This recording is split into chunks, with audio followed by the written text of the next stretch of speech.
KIA koro chiwo chik madino ne achich Philip Aroko kuom dala bire tesendo bila makileleshwa e kinde manonro mar nek jaod bura ma Kasipul Ong'ondo Were dhi nyime.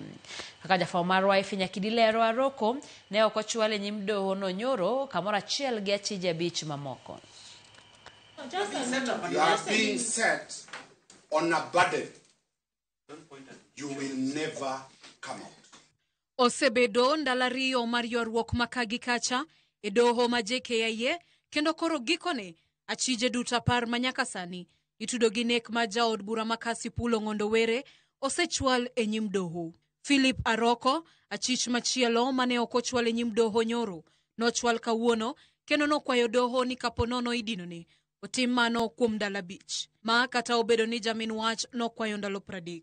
Kaluwore ni Aroko nochope tesendo bila magigiri tok ote mar apisas mag okwach kich ni itude gi nek makamano, jang'ad bura Irene Gishobi e ng'eto mare ochiwo ndalo 7 madino ne tesendo bila makileleshwa.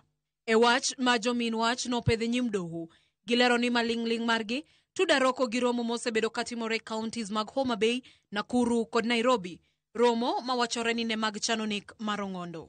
Has also indicated that the respondent has been connected to several meetings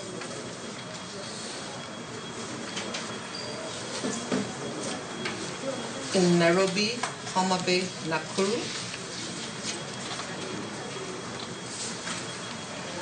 which illustrates an organized and deliberate attempt which illustrate an organized preparation leading up to the death of the deceased. Nobody has come here and said that his life is at risk, that I need to be detained. I will avail myself any time of the day, Your Honor, any moment the DCI would want me.